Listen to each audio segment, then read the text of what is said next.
जब बेटी होती है तो माता पिता के मन में सबसे पहला प्रश्न ये नहीं होता कि हम दहेज कहाँ से जुटाएंगे। वो तो अब सब लोगों की सोच, इसमें मानसिकता बदल रही है।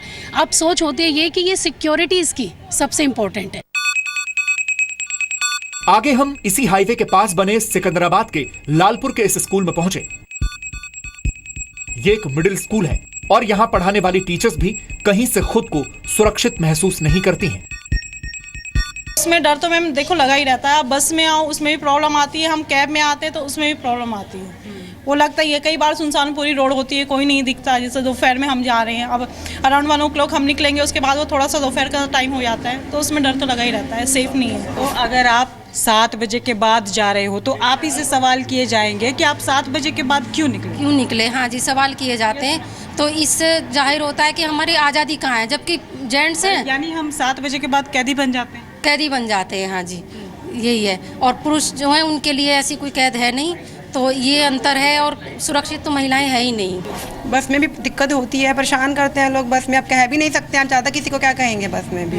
इस हाईवे पर हुए गैंगरेप ने पुलिस की भूमिका और कार्यशैली पर भी सवाल उठे थे, लेकिन पुलिस का ये पक्ष भी देखना चाहिए। कितने घंटे की ड्यूटी है आपकी? हम लोगों की 12 घंटे है, सुबह 8 से शाम को 8 बजे तक। तो इसमें आप थक नहीं जाते हो, आप परेशान नहीं हो जाते? मैम थक तो जाते हैं, लेकिन थोड़ा सा मतलब अब महकमा अपना ऐसा है कि करनी पड़ती है। थकान महसूस होती है कभी? जब ज़्यादा वर्कलोड हो जाता है तो मैम हो जाती है कभी कभी, लेकिन वैसे आदत में हैबिटली हो जाता है। मतलब हैबिट है, आदत है। यानी बदलाव समाज के साथ साथ सिस्टम की सोच में भी लाना होगा, तभी देश की लड़कियों को ऐसी बीमार मानसिकता से आजादी मिलेगी। अगर इस रास्ते पर हम गौर करें तो हम देखेंगे कि बहुत ही खूबसूरत, बहुत ही मन को सुकून देने वाला ये रास्ता है। अगर आप परेशान हैं, आपका मन दुखी है, तो आप अगर इस रास्ते पर आएंगे, एक लॉन्ग ड्राइव करेंगे, तो आपको काफ़ी सुकून ये रास्ता दे सकता है। लेकिन अगर मैं चाहूँ कि मुझे इस रास्ते पर सुकून मिले, इस सुनसान रास्ते पर बहुत कम ट्रैफिक जहाँ पर है, तो मैं ये सुकून नहीं ले सकती, क्योंकि मैं यहाँ पर लॉन्ग ड्राइव नहीं कर सकती। मुझे इस लॉन्ग ड्राइव की आज़ादी नहीं है, क्योंकि मैं एक महिला हूँ। हमारी इस रिपोर्ट को आप सिर्फ बुलंदशहर की लड़कियों का दर्द समझने की भूल ना करें। ये कहानी देश के गांवों, कस्बों और शहरों में रहने वाली हर महिला की है। वैसे तो देश में पुरानी सोच का इतिहास भी बहुत पुराना है, लेकिन ऐसा माना जाता है कि बदलते वक्त के साथ सोच भी बदल जाती है। लेकिन महिलाओं के खिलाफ अपराध के मामले में हमारे समाज की सोच बदली नहीं है, बल्कि ये और भी खराब हो चुकी है।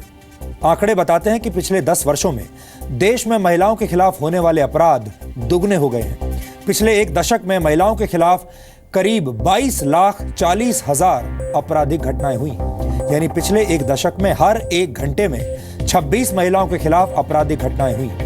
नेशनल क्राइम रिकॉर्ड्स ब्यूरो के मुताबिक 2005 में भारत में महिलाओं के खिलाफ करीब 1,55,000 केस दर्ज हुए थे, जो 2014 में बढ़कर 3,37,000 पहुंच गए। इस आंकड़े को देखकर यह तर्क भी दिया जा सकता है कि पहले के मुकाबले ज्यादा मामले दर्ज किए जा रहे हैं, ज्यादा मामलों की रिपोर्टिंग हो रही है और सिस्टम में सुधार हुआ है।